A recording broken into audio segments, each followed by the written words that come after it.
우리가 가끔 이제 영화나 드라마를 보면 재벌가 자녀들이 재산 분쟁을 놓고 이제 싸우는 것을 볼 때가 있습니다. 그러면 이제 우리는 생각합니다. 어떻게 저럴 수가 있어? 라며 혀를 끌끌 차게 됩니다. 하지만 여러분, 우리는 거기에서 자유로울 수 있을까? 라고 생각해 보면 사실 그렇지 않습니다. 지금 우리가 더욱더 그런 시대를 살아가고 있는 것 같습니다. 많은 범죄들이 나쁘지만 그 중에 특히 요즘 이건 진짜 나쁘다라고 생각되는 범죄들이 요즘에 많이 일어나고 있어요. 빌라왕 전세 사기, 보이스피싱, 투자 사기, 심지어 대치동 학원가에서 학생들에게 마약이 들어있는 음료를 나눠주는 사건까지 너무나 악하다라는 생각이 들 만큼 지독한 사건들이 지금 곳곳에서 벌어지고 있습니다. 이와 같은 범죄들이 왜 일어날까 한번 생각해 보셨습니까? 그 안에는 이런 마음이 담겨 있어요. 나의 이익을 위해서는 그 어떤 누구의 희생도 괜찮다. 나는 매우 악한 마음이 그 안에 담겨 있다는 거예요.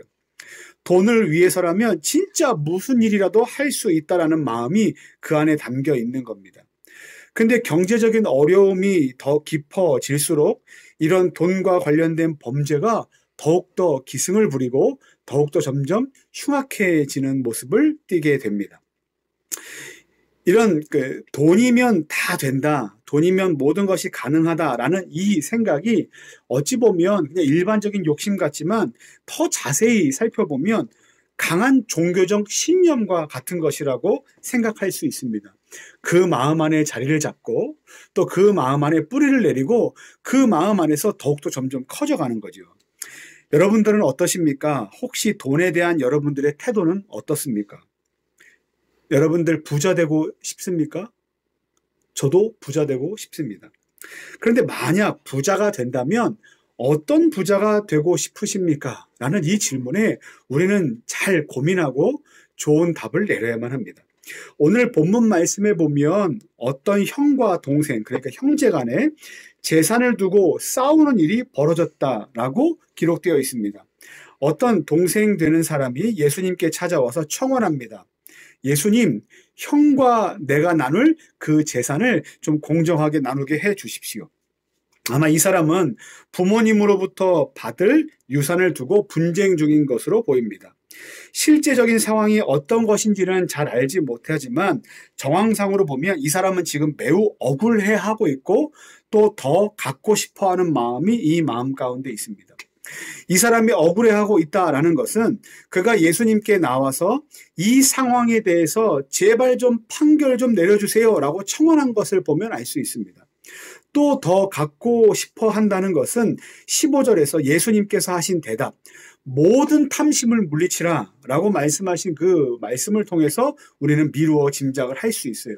그러니까 예수님을 찾아와 청원한 이 사람 가운데 있는 핵심 감정이 뭔지 아십니까? 더 많이 갖고 싶다라는 거예요.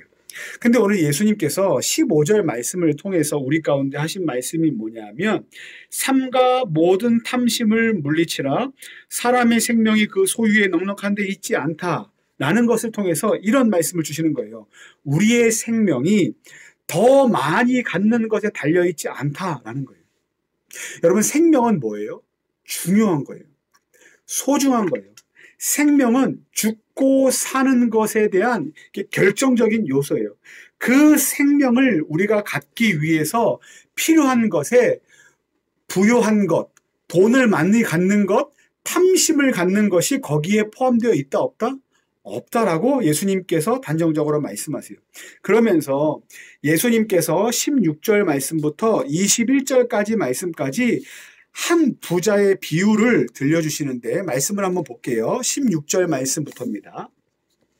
또 비유로 그들에게 말하여 이르시되 한 부자가 그 밭에 소출이 풍성함에 마음 가운데 생각하여 이르되 내가 곡식 쌓아둘 곳이 없으니 어찌할까 하고 또 이르되 내가 이렇게 하면 되겠구나. 내 곡간을 다 헐고 더 크게 곡간을 짓고 내 모든 곡식과 물건을 거기에 계속해서 쌓아두면 되겠구나 라고 생각하며 또 19절에 내가 내 영혼에게 이르되 영혼아 여러 해 쓸 물건을 많이 쌓아두었으니 많은 돈을 저축해 두었으니 이제는 평안히 쉬고 먹고 마시고 즐거워하면 되겠다라고 생각했을 그때 20절 말씀에 하나님께서 이르시되 어리석은 자야 오늘 밤에 내 영혼을 도로 찾으리니 그러면 내가 준비한 모든 것 큰 창고를 짓고 거기에 많은 물건을 쌓아둔 그것이 너에게 무슨 소용이냐라고 하나님께서 말씀하셨다는 거예요. 우리는 생각합니다.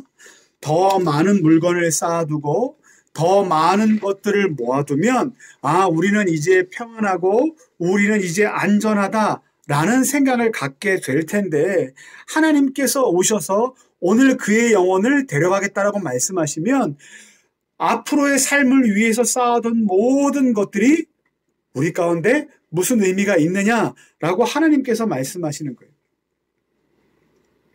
그러니까 생명을 위해서 필요한 하나님 유용한 많은 물건들이 사실은 결정적으로 생명을 위해서 필요한 것은 아닐 수 있다라고 하나님께서 말씀하시는 거예요. 우리가 아이스크림 가게를 운영하잖아요. 아이스크림 가게를 운영해 두면 더운 날씨에 많은 사람이 이제 아이스크림을 찾기 때문에 아이스크림을 조금 더 냉동고에 많이 넣어두자라고 주문을 합니다. 그러면 많은 사람들이 와서 아이스크림을 사 먹을 수 있겠다 안심하는 마음을 갖게 돼요. 그렇죠? 그런데 어느 날 어떻게 됐어요? 냉동고가 고장났어요. 그러면 냉동고 안에 있는 아이스크림이 어떻게 됩니까? 다 녹아버려요. 그리고 그거는 돈을 벌기 위해서 생각했던 것보다 더 큰 손해를 입을 수 있어요.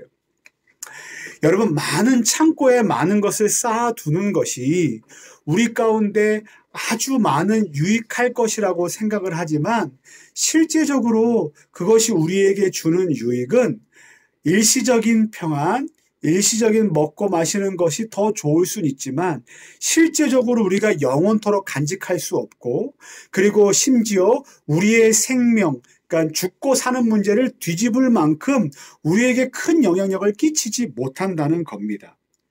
물론 돈이 중요해요. 돈은 유용해요. 하지만 진짜 중요한 건 뭡니까? 우리의 영혼이 사는 것 아니겠습니까? 야고보서 4장 13절 14절 말씀에도 이렇게 기록이 되어 있어요. 들으라 너희 중에 말하기를 오늘이나 내일이나 우리가 어떤 도시에 가서 거기서 1년을 머물며 장사하여 이익을 보리라 하는 자들아 내일 일을 너희가 알지 못하는도다. 너희 생명이 무엇이냐? 너희는 잠깐 보이다가 없어지는 안개니라 라고 말씀하세요. 예수님께서 이 말씀을 통해서 우리에게 뭐라고 말씀하시는 겁니까? 우리가 모아둔 많은 것들 그리고 그것으로 인해서 우리가 안전을 누리기로 했던 그 많은 보장들을 너희가 진짜 삶의 안전과 보장으로 여기는 것은 매우 어리석은 일이다 라고 말씀하고 계시는 거예요. 그것보다 더 중요한 게 있다라고 말씀하십니다. 그런데 이와 같은 예수님의 말씀에 대해서 우리가 예수님께 반문할 수 있어요. 예수님, 우리가 살아가는 것은 현실입니다. 요즘 전기요금도 올랐어요. 곡물 가격도 올랐어요. 물가도 올랐어요. 금리도 올랐어요. 오르고 올랐어요, 예수님. 그런데 일할 곳 없어요. 요즘 청년들이 하루 한 끼로 버티고 있대요. 일주일에 9끼 먹는 것으로 만족하며 살아야 된다는 시대라고 얘기를 해요. 예수님, 요즘 카카오톡 오픈 채팅방에 거지방이라고 생긴 것 아십니까? 얼마나 먹고 살기 힘들면 자조 섞인 푸념으로 자기를 거지라고 말하며 거지들끼리 모여서 위로를 받는다고 이야기하겠습니까? 예수님, 세상 살기는 참 어려워요. 숨만 쉬고 살아도 돈이 필요한 시대입니다. 그런데 예수님 어떻게 우리에게 돈이 필요 없는 것이라고 허망한 것이라고 얘기하실 수 있습니까? 라고 질문할 수 있어요. 그런데 과연 오늘 말씀이 예수님께서 우리의 현실을 진짜 모르시고 얘들아 돈은 절대로 필요 없다. 돈은 정말로 쓸데없는 것이다라고 말씀하고 계시는 것입니까? 그렇지 않습니다. 더 말씀을 보면 21절 말씀에 자기를 위하여 재물을 쌓아두고 뭐라고 되어 있습니까? 하나님께 대하여 부여하지 못한 자가 이와 같다라고 말씀하신 건 무엇이냐 하면 하나님께 대하여 부하지도 못하면서 오히려 많은 것을 쌓아두는 것으로 인하여 자기의 부함으로 만족함을 누리려 하는 것이 잘못된 것이다라고 말씀하시는 거예요. 그러니까 진짜 예수님께서 하고 싶으신 말씀은 뭐냐 하면 부한 것으로 인하여 너희의 모든 삶을 그 안전함 가운데 두고 있다라고 생각하는 것은 매우 허망한 일이다라고 말씀하시는 거예요. 진짜 우리에게 필요한 것이 무엇입니까? 하나님께 부한 것이 진짜 참된 부자라는 거예요. 여러분 부자 되기를 원하십니까? 저도 부자 되기 원합니다. 여러분 부자 되기 싫습니다라고 말하는 사람들은 겉으로는 그렇게 얘기할 수 있지만 그 심리적인 내면에 들어가면 그렇게 말할 수 없어요. 다 부자 되기를 원해요. 그런데 진짜 부자 되기를 원하는 그 부자됨이 어떤 부자됨인가가 더 중요한데 우리에게 부자됨은 이런 거예요. 하나님께 대하여 부자됨이 중요하다라는 거예요. 우리가 살아가는 현실에서 돈은 매우 유용하고 가치가 있습니다. 심지어 매우 큰 힘도 있어요. 그래서 우리가 넘어지는 것 아니겠습니까? 근데 거기에 우리의 온 신경이 집중되어 있을 때 우리가 간구하는 것이 있어요. 무엇입니까? 하나님께 대한 부자됨입니다. 하나님께 대하여 부자됨과 반대되는 것이 무엇이냐 하면 하나님을 기억하지 않는 거예요. 22절부터 30절까지 말씀에 이렇게 기록되어 있어요. 또 제자들에게 이르시되 그러므로 내가 너희에게 이르노니 너희 목숨을 위하여 무엇을 먹을까? 몸을 위하여 무엇을 입을까? 염려하지 말라. 목숨이 음식보다 중하고 몸이 의복보다 중하니라. 까마귀를 생각하라. 까마귀는 심지도 아니하고 까마귀는 거두지도 아니하며 까마귀는 골방도 없고 까마귀는 참고도 없으되 누가 기르신다고 말씀하십니까? 하나님이 기르시나니 너희는 이와 같은 새 까마귀들보다 얼마나 귀하냐. 또 너희 중에 누가 염려함으로 그 키를 한 자라도 더할 수 있느냐. 여기서 말하는 키는 실제적으로 우리가 크는 키임과 동시에 생명의 연장이기도 합니다. 그러니까 사람이 아무리 고민을 하고 아무리 좋은 약을 먹고 주사를 맞아도 우리의 키를 늘릴 수 없고 우리의 생명을 영원하게 연장할 수 없다라는 거예요. 그런즉 가장 작은 일도 하지 못하면서 어찌 다른 일들도 염려하느냐라고 말씀하시면서 뒤에 무슨 말씀을 하십니까? 아주 예쁘고 아름다운 들풀들도 이렇게 먹이시고 입히시는 하나님께서 하물며 우리를 귀하게 여기지 않으시겠느냐. 그러므로 먹고 마실 것을 위해서 염려하지 말라. 물론 먹고 마시는 것을 위해서 애쓰고 수고하고 고민하고 그리고 연구해야 합니다. 근데 여기서 염려하지 말라는 건 무슨 말이냐 하면 그것에 몰두한 나머지 하나님께서 우리의 하늘 아버지가 되시고 우리에게 일용할 양식을 베푸시고 먹이시고 입히시는 선한 목자 되신다는 것을 결코 잊지 말라는 거예요. 우리 옆에 이제 주기도문 붙여놨는데 보세요. 하늘에 계신 우리 아버지요. 하나님이 어디에 계세요? 하늘에 계신데 그분이 우리의 어떤 분이 되신다고요? 아버지가 되세요. 그리고 오늘 우리에게 일용할 양식을 주시겠다고 말씀하세요.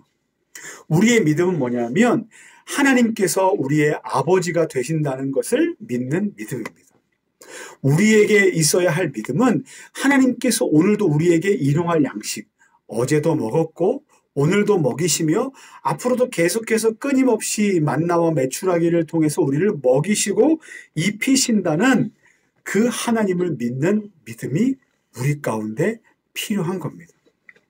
그렇게 하나님께서 우리의 아버지가 되시고 먹이시고 입히시는 하나님이심을 아는 사람들은 매일마다 아무 일도 하지 않고 놀고 먹을까요? 아니에요. 하나님께서 우리의 아버지가 되신다는 사실을 믿고 오늘도 하나님의 은혜를 구하고 기도하며 우리에게 주어진 삶의 현장 가운데서 오늘도 일하고 수고합니다. 그리고 그 소득을 통해서 번 모든 것을 누가 주셨다고 생각합니까? 하나님께서 주셨다고 생각하는 거예요. 그러면서 하나님께서 주시는 말씀을 기억해야만 합니다. 무엇을 먹을까? 무엇을 마실까? 근심하지 말라.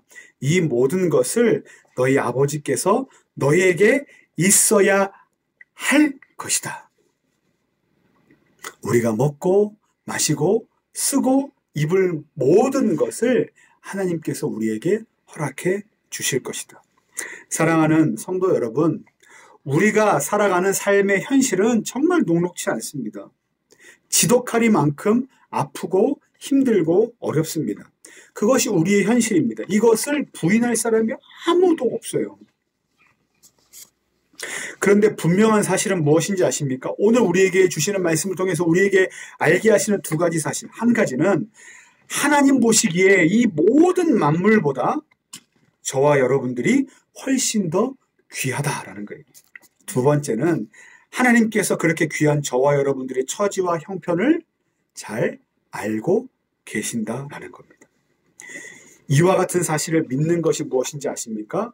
하나님께 대하여 부요한 것입니다.